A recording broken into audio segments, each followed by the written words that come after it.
JBN, we keep you informed. I am Michelle Jones, and in the news, broad daylight shooting on Agley Park Road grips business community. Some workers employed to businesses in a plaza on Agley Park Road were sent home early on Wednesday following a shooting incident at the shopping center.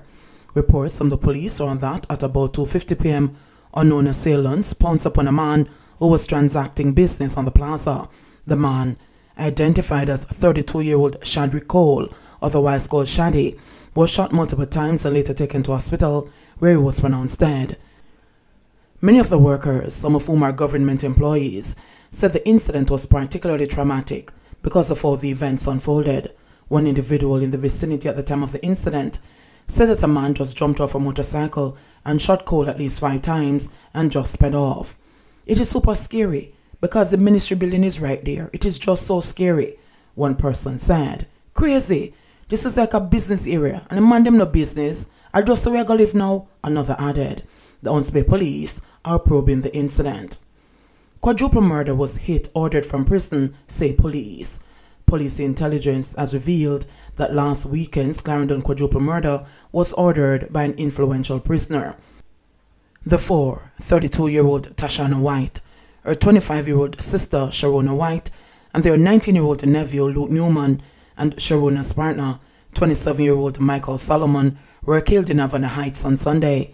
The killings occurred about 12:10 a.m. In a press briefing on Wednesday afternoon, Police Commissioner Anthony Anderson made the revelation, noting that the family had been alerted of the danger but were hostile to law enforcers during their visit. According to Anderson, a relative of the deceased sisters shot someone related to an influential person in the underworld a few weeks ago. He said the incarcerated person ordered men to carry out a reprisal killing of the person who committed the first murder. "Our intelligence service, our National Intelligence Bureau, working with divisional intelligence assets, became aware of this," said Anderson. The police later carried out operations in Clarendon at the premises where the 2 sisters lived but failed to capture their target. "We advised them that they are at risk from the information and intelligence that we had gathered and asked that he turn himself in so that we could process him," the commissioner said. 6 persons were arrested, 4 remain in custody. Of the 991 murders recorded this year, 72%, or 714 of them, have been attributed directly to gang conflicts. 2 days ago, opposition leader Mark Golding and other members of his People's National Party joined Clarendon Southwest Member of Parliament Luthan Cousins in visiting the family home where the quadruple murder occurred. Golding called for the police to ramp up their presence in the area. "This situation is one in a series that has taken place, but represents a serious escalation and a change to the nature of the violence here, and it needs to be contained now so that the community can be free of further trauma and further grief," Golding said. NAJ says 60% of nurses are fully vaccinated against COVID-19. President of the Nurses Association of Jamaica, NAJ, Patsy Edwards Henry, says nearly 60% of nurses are fully vaccinated against COVID-19. Her comment comes amid the passing of 2 more nurses from the virus on the weekend. Mrs. Edwards Henry says among the nurses who passed away on the weekend is a 31-year-old mother of a 3-week-old baby and a 48-year-old mother of a teenager. It has left the nursing fraternity in deep mourning. I really am staying away from this whole issue of vaccinated or unvaccinated because we have lost persons. Persons have died. And it means that children are without their mothers. Mothers are without their children. When we get into the whole, you could have, you should have, I understand what persons think, but we have lost our loved one. And sometimes it really hurts to hear how people speak. Edwards Henry says 58% of the nurses are fully vaccinated. The NAJ president says she also notes the announcement by the government that is considering mandating vaccines for frontline healthcare workers. Well, we've heard and we're listening to the conversations. We're listening to what is happening across the world. And when and if that time comes, we will be ready to articulate because we know that there are going to have to be legal ramifications that will have to be worked out. And we have to understand that even when we say mandatory, there will be that cohort who will not be able to accept the vaccine. slap-on-the-wrist gun fines under fire. Jermaine Chamberlain was charged by the police on September 21 last year for using an illegal gun to rob a young woman in East Kingston. But 10 months later, after pleading guilty to aggravated robbery in the Kingston and the St. Andrew Parish Court, Chamberlain is back on the street after his 9-month prison sentence was suspended by a judge for 2 years. Leighton Johnson was charged by the police in Trelawney for illegal possession of firearm and ammunition. 25 days later, Johnson was a free man after he was sentenced by a judge in the Western Regional Gun Court to a fine of $100,000 for illegal possession of firearm. He was admonished and discharged for the ammunition charge. Both cases are among 16 compiled by the police, as they again called public attention to perceived slap-on-the-wrist sentences being imposed by the courts for gun-related offences, which they believe embolden criminals. All the cases were disposed of this year. Young men are choosing to walk up and down with guns because they know that if we catch them with the gun, they're going to face a fine or such a short sentence that by the time you look around, they are back on the street.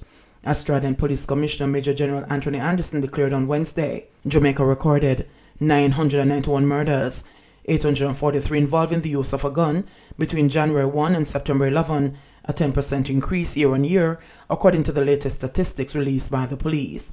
24 of those murders, 92% of which involved the use of a gun, occurred last week, the commissioner disclosed.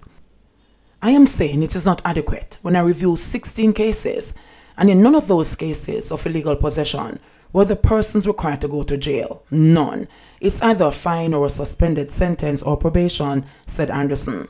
He cited two, the cases of 3 women in Westmoreland and St. Elizabeth who were the victims of robbery and unlawful wounding involving a gun.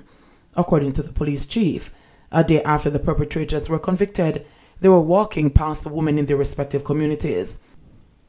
What about that is going to either deter that criminal from offending or give those women confidence that the system in which they are operating is fair and just? How did their feelings come into that? He questioned. Further, he cited cases in which individuals have been convicted for possession of and dealing in cocaine with a street value of between $1 million and $10 million and were fined 500,000 Jamaican dollars and 1 million Jamaican dollars as a consequence of trafficking cocaine through this country.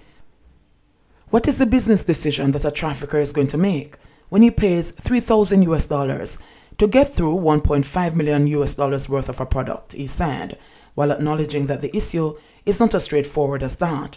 Anderson said that Jamaica must begin to have a different conversation around these issues and indicated that they have been raised with the judiciary and the Ministry of National Security. Another parish court judge dies from COVID-19. Another senior parish court judge has died from COVID-19, officials have revealed. Horace Mitchell was assigned to the St. Elizabeth Parish Court, died at the Mandeville Regional Hospital this morning. His death comes almost 1 month after the passing of former senior parish judge for St. Anne, Stanley Clark. Clark also died from COVID-19.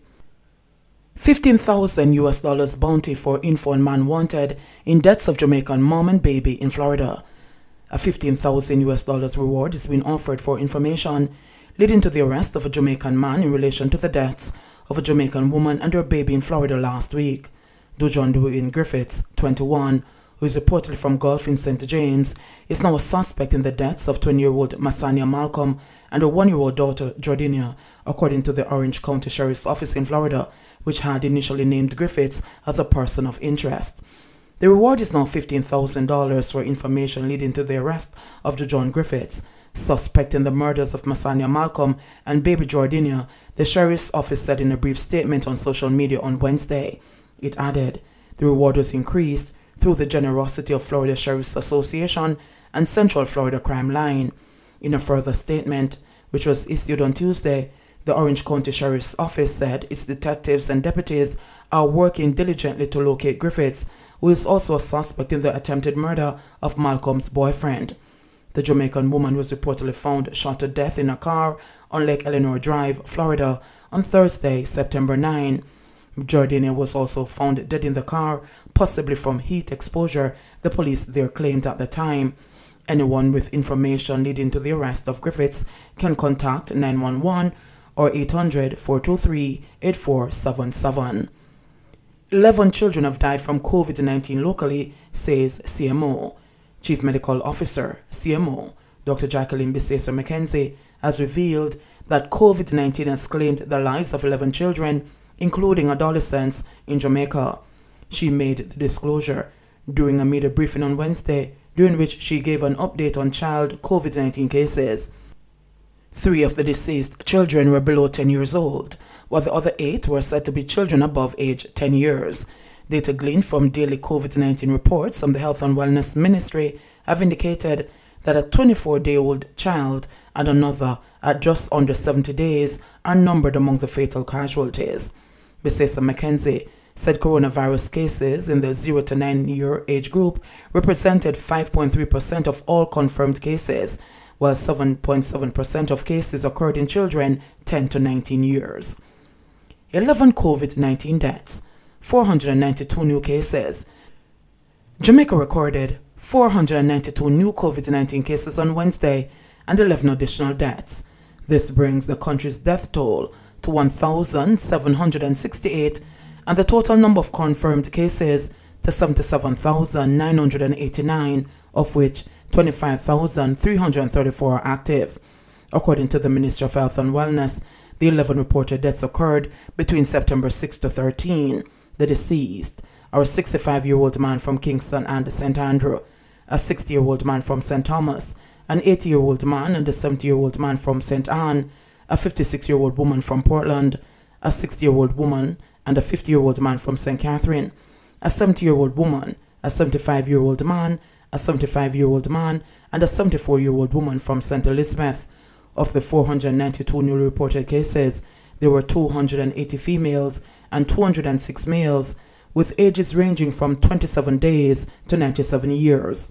The cases were recorded in Kingston and St. Andrew, 131, St. Catherine, 99, St. James, 45, Clarendon, 39, Westmoreland, 34, St. Elizabeth, 29, Manchester, 28, Trelawney and Portland, 22 each, Hanover, 19, St. Thomas, 13, St. Anne, 10, and St. Mary, 1.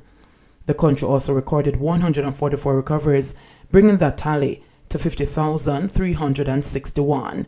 JBN, we keep you informed. Please remember to subscribe, like, share, leave us a comment, and click the notification bell to receive our daily news items.